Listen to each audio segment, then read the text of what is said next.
Good morning. I'm Harley Schlanger from the LaRouche Organization with your daily video update for March 19th, 2025. Spin, spin, spin. The narrative producers of the Western establishment want to control what you think by working overtime to block out the significance of the conversation which took place yesterday between Russian President Vladimir Putin and U.S. President Donald Trump. And while the spinmeisters are at work, the members of the pro-war Western establishment is desperately trying to put together a plan for more money for Ukraine, boots on the ground in Ukraine. They're trying to lock in a commitment from Europe to a long war to weaken Russia and to break up the potential for an alternative security and development architecture from emerging. It's too late for that. It's already emerged. And now with Putin and Trump talking and a move toward normalization of relations going at a very fast pace, the European leaders are left floundering, waving their arms, making incoherent statements about the need to defend democracy, even as they annul elections in Romania, overcome the will of the voters in Germany by ramming through a constitutional change to vote more money for war. You know, it's a situation where you can see the palpable desperation in the language they're using and in the waving of arms and flapping of jaws. But the reality is the world is changing rapidly. And it's important that you have an access to the actual story as opposed to the spin, spin, spin that's coming through the media. So keep in mind that the goal of the European leaders and many in the United States still is to block the potential for this new security architecture, to continue the war. And this is the Biden-Blinken war. So keep that in mind. So the second conversation took place yesterday. Now, the first one was on February 12th, and it led to some follow-up discussions in Saudi Arabia, some openings between security officials of both governments. And now, yesterday, Putin and Trump had another substantive discussion. And the readouts from both sides show pretty much the same view, that progress was made, that there's an ongoing dialogue that's now in progress, and that this is going to continue to build trust and confidence in the two governments, and that can then spread to the rest of the world. So the major topic, of course, was Ukraine.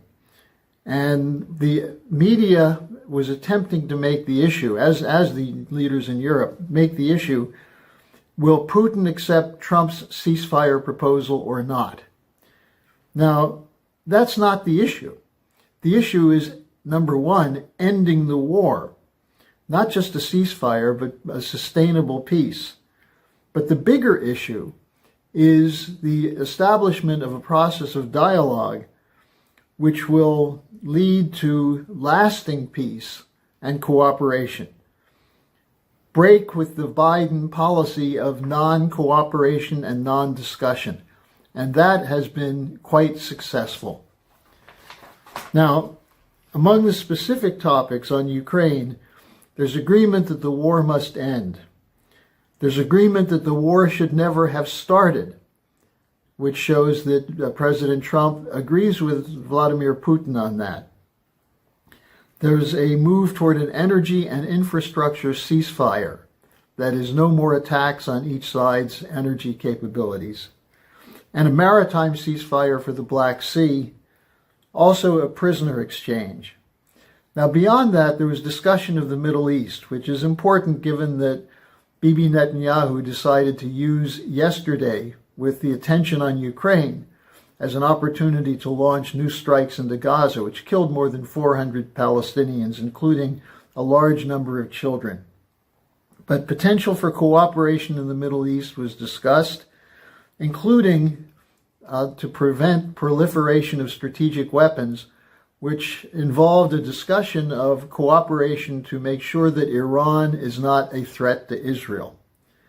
They also discussed the economic situation, trade, energy policy. And of course, speaking of breaking the ice, well, there was an agreement to have a series of hockey matches between the U.S. team and the Russian team. So there'll be more diplomacy. And what's important is that this is known as diplomacy, what should go on between nations, open discussions. Now, meanwhile, in reaction, Zelensky tried to downplay the importance of this. He's obviously upset that the U.S. gravy train is coming to an end, and Europe cannot replace it. So he's going to jump around and make a lot of noise and talk about democracy and freedom and the barbarism of Russia. But the talk is that he may be one of the next pieces to go in order for there to be peace. Now, it's also clear Europe cannot replace what's going to be lost from the United States. Starmer is going to have his coalition of the willing, which is apparently not so willing to go along with the empire of war.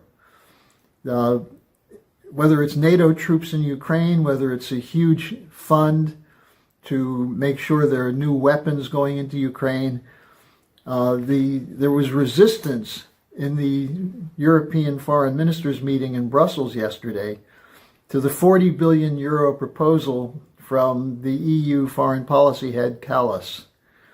The Italians and the Spanish said, not so fast, we're not so committed to this, let's see what happens with the Trump-Putin phone call.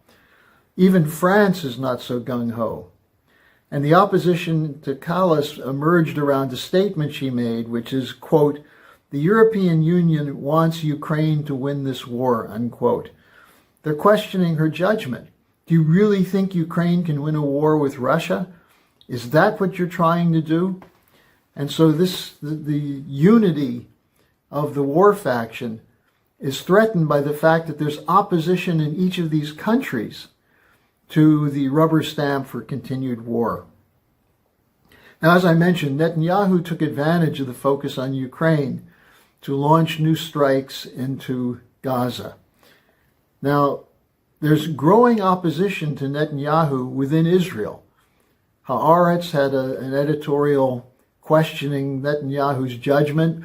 He's trying to fire the head of the Shin Bet, even though the military says that the Shin Bet leader is not the problem, that Netanyahu's the problem. And you have the unfortunate situation where the White House at least seems to be giving a green light to Netanyahu to continue these attacks. So we're in a situation that requires a concentration of the population to break out of the passivity that's allowed this empire to continue its destructive course. Now, there are signs of a very good thaw in Indian-Chinese relations. Modi reported on this yesterday. The Global South is moving ahead with infrastructure projects. The Belt and Road Initiative is continuing. And in the midst of this, we're seeing contraction of the economy in Germany, disruptions in the rest of Europe. The British situation is horrendous. You have Starmer, who is patterning himself after a mythical image of Churchill in his mind, without recognizing that he's presiding over the collapse of industry.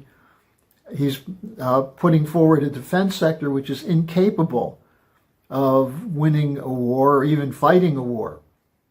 And so the delusions of the war hawks are being exposed. And the potential for a new security order is now on the agenda. So all of this is very significant. And I'd encourage you to tune in today at noon Eastern Time on the Schiller Institute website to the discussion between Helga Zepp-LaRouche and Larry Johnson, the former CIA operative and analyst, who just got back from Moscow, where he was involved in the interview with Judge Napolitano with Sergei Lavrov, the Russian foreign minister. Helga's insights are quite important. Also, what Larry has to say will be very interesting, and the dialogue between them will give you more insights into what we can do to push forward the drive for a new paradigm and a break with the 500-year policy of European colonialism. So be sure to tune in for that. Spread this video around. Get people thinking.